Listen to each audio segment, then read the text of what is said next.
किसान साथियों नमस्कार। आप देख रहे हैं एग्रो दर्पण। आज हम बात करेंगे मूंग की फसल में खाद के बारे में। मूंग की फसल में कौन सी खाद देनी चाहिए, कब देनी चाहिए, कितनी मात्रा में देनी चाहिए। इसके अलावा मूंग की फसल में जब आप डीएपी का इस्तेमाल कर रहे हैं तो डीएपी का इस्तेमाल कितना करना चाहिए, कब करना चाहिए, डीएपी बेहतर रहता है या एनपीके, इन सब के बारे में आपको बताया जाएगा। आप वीडियो पूरा विषय देखिए, पसंद आए तो लाइक कीजिए, चैनल को सब्सक्राइब भी कीजिए। किसान साथियों, जब भी आप मूंग की खेती करते हैं तो खेती करने से पहले खेत में आप गोबर खाद अवश्य डालें। गोबर खाद एक ऐसी खाद होती है जिसमें सभी पोषक तत्व मौजूद रहते हैं। हमें बाद में रासायनिक खादों का इस्तेमाल करने की आवश्यकता ही नहीं रहती है अगर आप सही मात्रा में गोबर खाद अपने खेत में डाल देते हैं तो। अगर आपके पास में उपलब्ध है तो ठीक, नहीं है तो आप खरीद करके भी डाल सकते हैं, और ख़रीदने पर भी नहीं मिलती है तो फिर आपको रासायनिक खादों का इस्तेमाल करना ही है। तो रासायनिक खादों में हम देखें तो 5 से 8 किलोग्राम मूंग की फसल के लिए नाइट्रोजन की आवश्यकता रहती है, 24 किलोग्राम फास्फोरस की आवश्यकता रहती है, और 16 किलोग्राम पोटास और 8 किलोग्राम सल्फर, ये प्रति एकड़ की मात्रा है। तो इतनी मात्रा की आवश्यकता रहती है।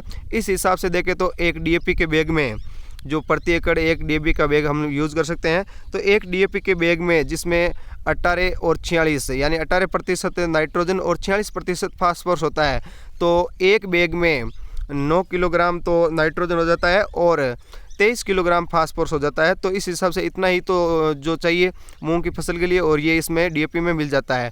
तो आप बुआई के समय डीएपी का इस्तेमाल अवश्य कर लीजिए, और साथ में सल्फर बेंटोनाइट भी आप मिला करके और फिर आप बुआई कर सकते हैं। सल्फर बेंटोनाइट आप एक एकड़ में 8 से 10 किलोग्राम तक ले सकते हैं, क्योंकि मूंग की खेती के लिए सल्फर की आवश्यकता रहती है।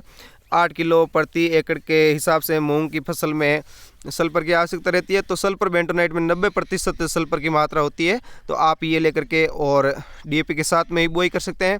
इससे आपकी फसल बहुत शानदार दिखेगी। और अगर जिंक की कमी है तो आप जिंक भी डाल सकते हैं, 6 से 8 किलोग्राम, ये भी आप बुआई के समय ही डाल देते हैं साथ में ही, तो काफ़ी बढ़िया रहता है। अगर कमी है तो आप डालें, नहीं तो कोई ख़ास आवश्यकता नहीं है। और पौधे के अच्छे विकास के लिए जब आपकी फसल फूल आने के समय की हो जाए या 1.5-2 महीने की फसल हो जाती है, उस समय आप इसमें सागरिका का इस्तेमाल भी कर सकते हैं। सागरिका Z++ जो आप अगर दानेदार सागरिका का प्रयोग करना चाहते हैं तो 10 किलो प्रति एकड़ सागरिका का इस्तेमाल कर सकते हैं।